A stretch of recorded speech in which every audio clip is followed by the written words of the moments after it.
Welcome to Cold Case MHS, Monsters and Demons, where real education meets real life. I'm your host, Randy Hubbard. And I'm your co-host, Lydia Lisco, and we thank you for listening. Photographs faded, memories grown old, a story entangled, a crime so unfaithful, yet left untold.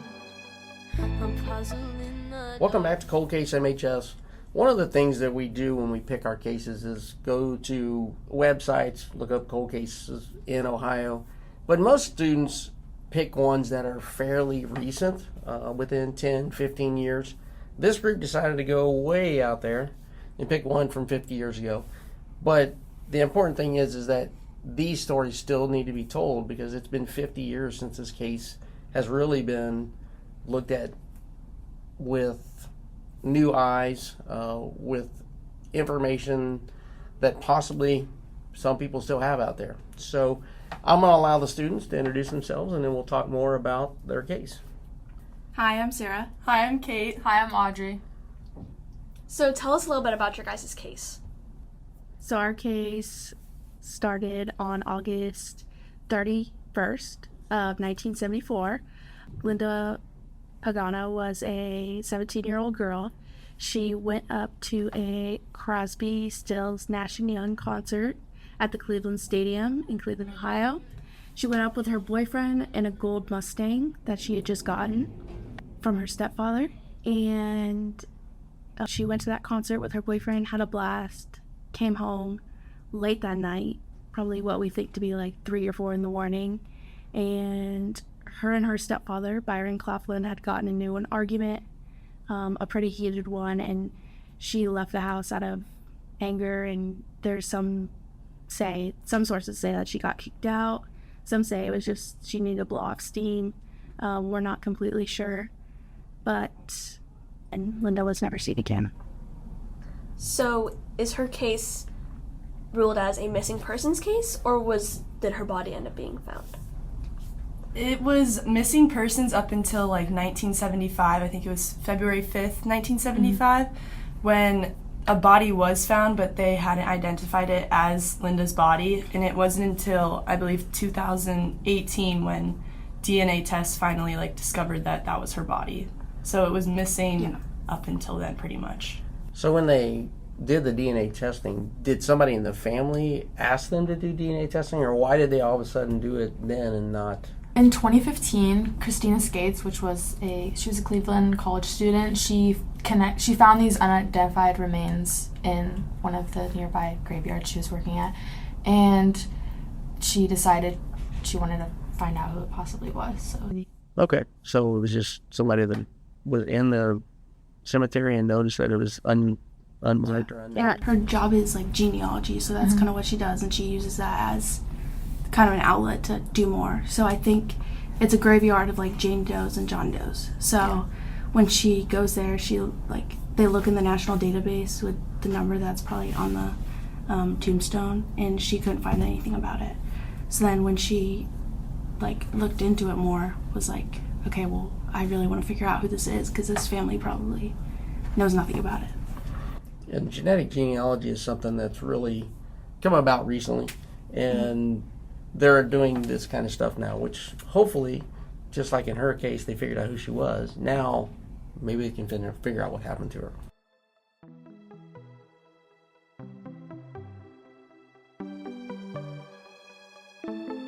So were you guys able to get in contact with the genealogist who did the work on Linda?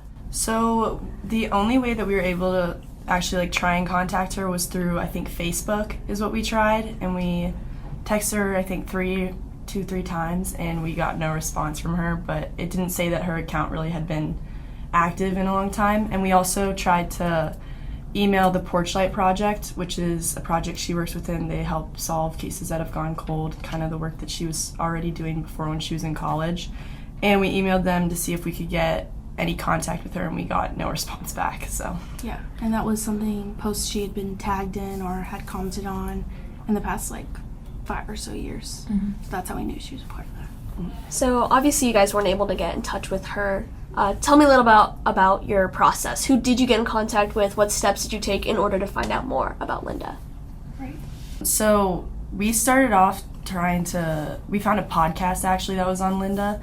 It was Ohio Mysteries podcast. We emailed Paula Sheelis. We found the email, I think, on Spotify or something like that. Yeah, it's just the Ohio Mysteries. Yeah. And we emailed her, and she told us that we could like ask questions and whatnot, but most of the podcast gave us all the info that she knew already. She sent us a couple photos, but it was mostly stuff we'd already found on the internet, so it wasn't amazingly helpful, but she was really, really supportive, I guess, of us.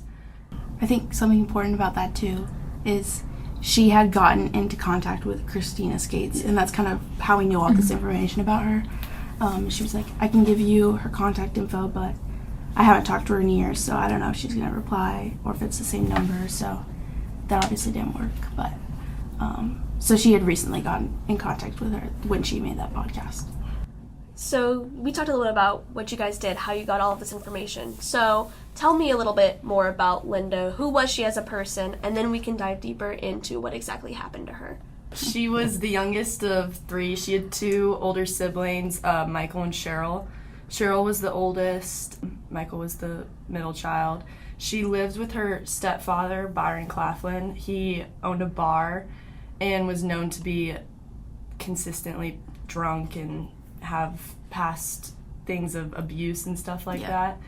Her biological mother lived in a mobile home. She saw her a few times and she would go visit her, but overall she lived with the stepfather mostly. The mother was living with her boyfriend, whose age was pretty close to Linda's, and Linda was kind of uncomfortable with that. She didn't like it very much. Linda was 4'11". She was pretty short. I think we know that she was pretty known for being on the shorter side. A lot of people just knew her as like the short girl. But people always said she got good grades. Everyone knew who she was. Everyone liked her. She didn't like have any enemies of any sort. So was the biological father in the picture at all? No, he was never no in the information picture. on him. No, I think they got separated when they were young.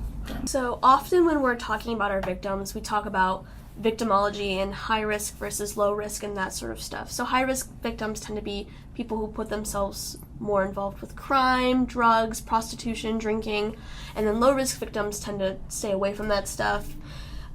What would you say, was Linda more high risk or low risk? You mentioned how her stepfather opened a bar. How old was Linda when she was 17? So she probably shouldn't have been drinking, but she may have been if she's around in the environment. So tell me if you think she was more. I mean, we know from the missing persons report she was a smoker. We know that the concert she was at was pretty, and obviously that's like lots of drugs involved with that one. Yeah, we found a few like articles on the internet, and it said like mostly kind of people went there to do drugs. It wasn't really. It was more of a social thing. Yeah. So was her boyfriend a smoker and a drug user? We believe so, but there's no information on the it. boyfriend is a part of the case that is hard to get information on. He's also 22. She was 17? Yeah. But she drove him to the concert. So and dropped him back off. Yeah.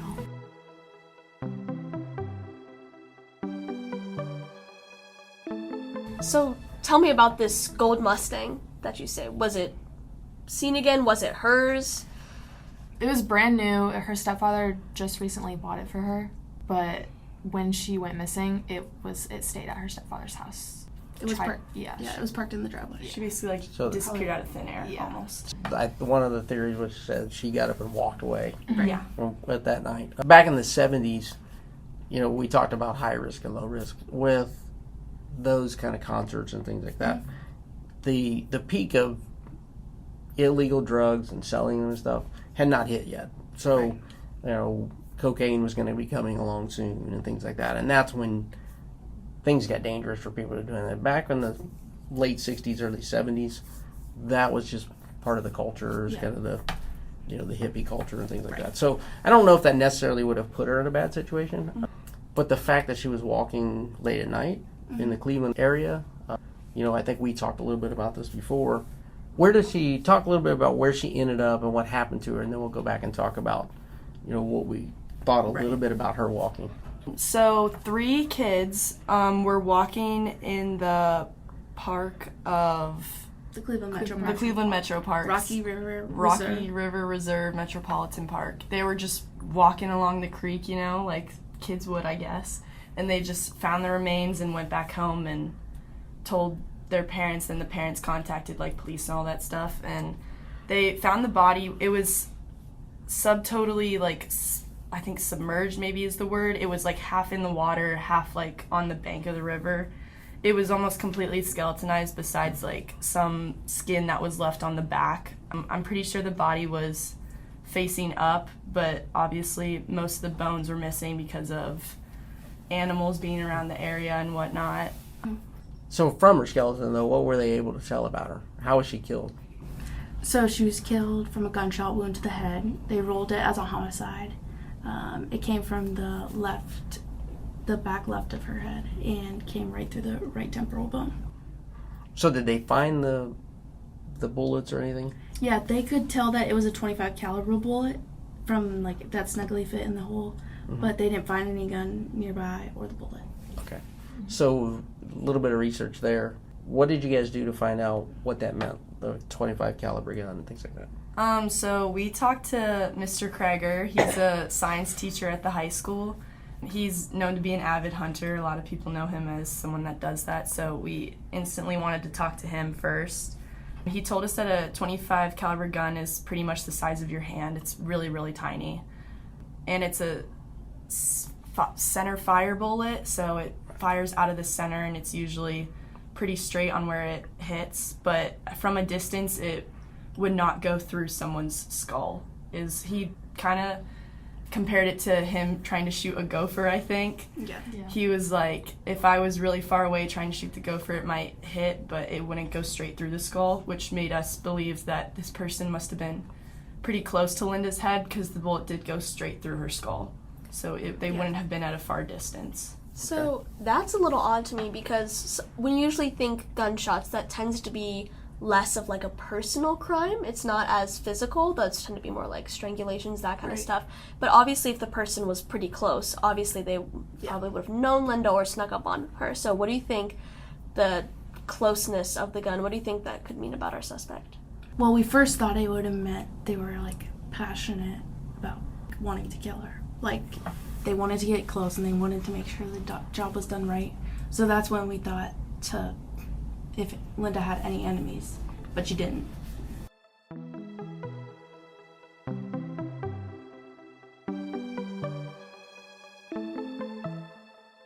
I feel like it's not every day that, well, not to sound bad, but it's not usual that someone uses that small of a gun to kill someone, I would say. Like, it's more known, like, especially men want to have more showy guns of some sort. Like, they want the bigger ones, like, the bigger the better. Go big or go home, whatever. So it's kind of out of the ordinary that it was such, like, a small gun. So what does that tell you a little bit about who your possible suspect could be? Well, I mean, we kind of brought it to 2 different types of people. Not to suspect the stepfather, but he owned a bar, and so there's lots of people that come into a bar, people you don't really know, and so you might want to have something to defend yourself of some sort. So he could have been carrying that. It's very easy to conceal. So he could have had that in his back pocket. Yeah. Mm-hmm. And we also thought it could maybe be, if anything, some sort of woman that has a small gun that they could just carry wherever, because if it's as small as your hand, I mean, that's pretty easy to just carry. But we did not find any women in her life that would be a person of interest, I guess. Right. And I know you said you struggled with finding information about the boyfriend. Do you think it could have been someone maybe related to him?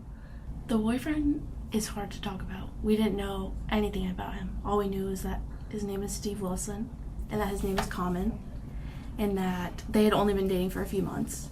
So I'm not sure if his parents even knew they were dating, if her parents even knew they were dating, or all the logistics of that. I think it's a possibility that maybe his parents could have been mad that he was spending so much time with someone.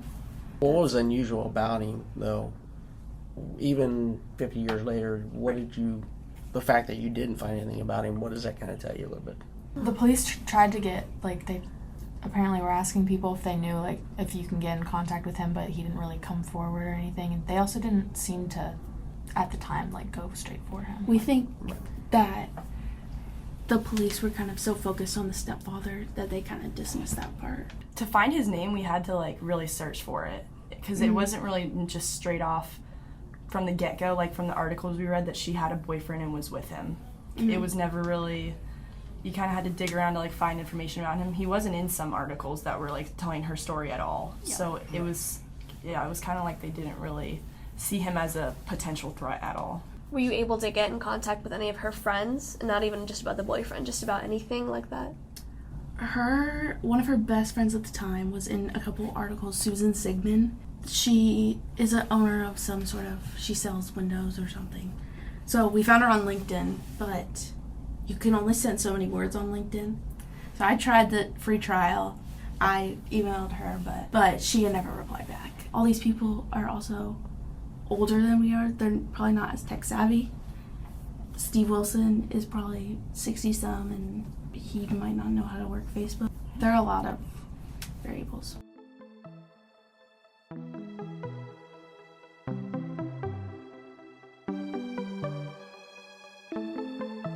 What are some of the issues you ran into, especially with a case from 1974? Right. So we tried to contact Michael Pagano, who's Linda's older brother. Cheryl passed away in 2022, so we were unfortunately not able to ever get in contact with her, but we emailed Michael on the emails that we thought were maybe his, but we got no replies, so we're like, okay, maybe we'll just send him a letter, because he's in his 70s to 80s, you know, he probably isn't on Facebook or anything of that sort. So we sent, I think, like 3 letters maybe, and 2 were to different addresses, or 1 was to a different address, but 2 were to the same address, and they all were returned to sender. So there was no real help with that one. Right. So what do you see for police departments? What is the problem even for them? So, since our case was from 1974, we had contacted the Cleveland Metro Park Police, the Akron Police Department, and they were pretty, like, they wanted to talk to us. They were open to it.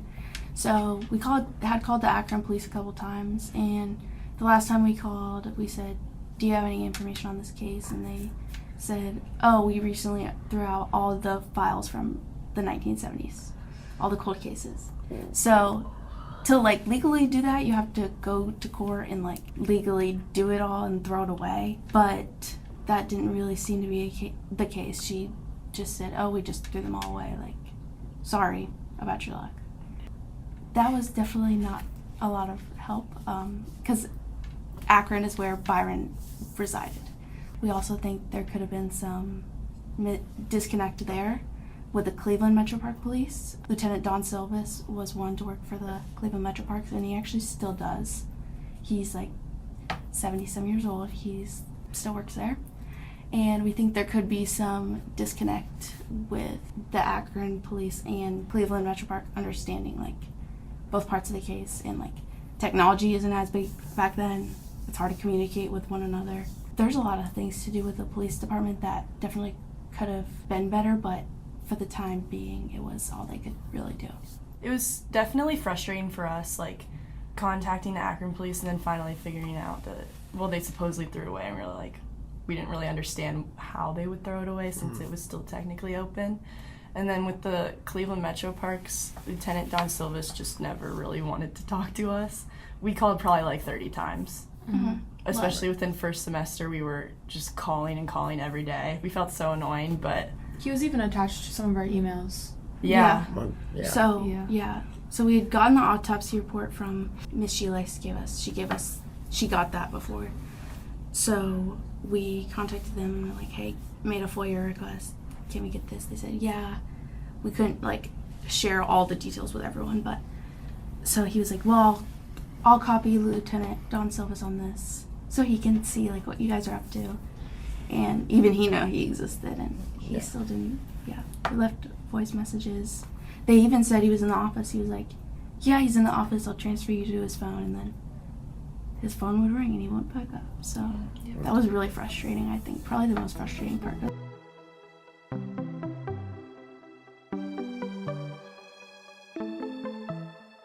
So you guys face all of these roadblocks, all of these challenges. Obviously, you have to be very perseverant to keep on getting through. What are some other lessons that you think you learned from your time working on this case? Definitely, I would say it was just kind of beneficial for us to like look at all the other groups and like see them all talking to people, and then us not to have really people that we were talking to, but still be like trying to get work done, I guess. It just kind of made us persevere more than we would have usually probably. Especially when it got to our time for presentations and stuff, we were definitely a little nervous because we didn't think we would have as much information as other people, or since we were going first for presentations, we were like, what if ours is just completely not normal compared to everyone else's? I would say I think it really benefited us in like bringing us out of our comfort zone for sure. And we had to be like confident in our case, which was nice. And I think we were pretty confident. I think we also, with other people being able to get in contact with the detectives on their cases, we kind of had to use them as an outlet to learn information about us. Explaining to them our case, saying, do you have any ideas of what we could do next? Do you have any suggestions? We talked to Mr. Savage and Chad Jones. We talked to him too, and kind of explained our case to them, and they gave us some suggestions on what to do next. Yeah, and I also think like learning like it's okay to slow down, because when we started we had so much information, but then as the year went by we hit like a roadblock and we kind of just stopped and we hit the end of how much information we could get. But we learned to like slow it down and kind of like backtrack and like go through it more slowly. So do you guys think there's anything else you want to mention about your case, anything that we haven't already talked about? I don't think we mentioned Byron Claflin died in 1999 or 1990. 1990. Yep.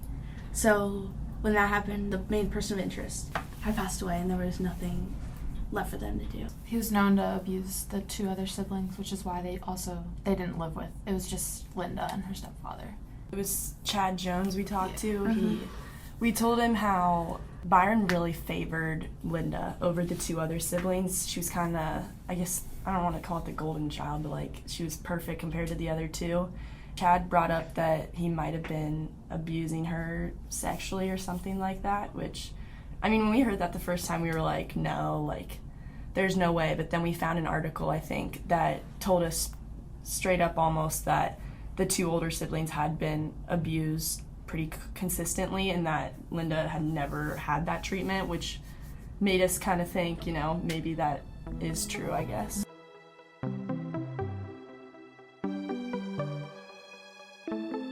So if anyone does have any information about Linda's case, who should they contact? Where should they go? They can contact either the Akron Police Department at 330-375-2552 or the Cuyahoga County Police Department at 330-928-2181. Or if you don't feel comfortable contacting either of those police stations, you can contact coldcase@masonohioschools.com. Well, first thing I want to say is thank you for the work you put into it. I know this was frustrating, especially because you started off with all kinds of information and it looked promising, and then the roadblocks just kept coming. I will say this, though, your persistence was good. I mean, the fact that you wrote letters and you tried to find other ways, that was really good. And that's actually something that may turn a case around, as long as people keep pushing and so forth. I know it's been a long time. I know the family probably would appreciate the fact that we're doing this. Unfortunately, I think time is kind of taking its toll on this case. And, you know, maybe we get lucky, but at least we've talked a little bit about Linda and who she is. And hopefully something will happen.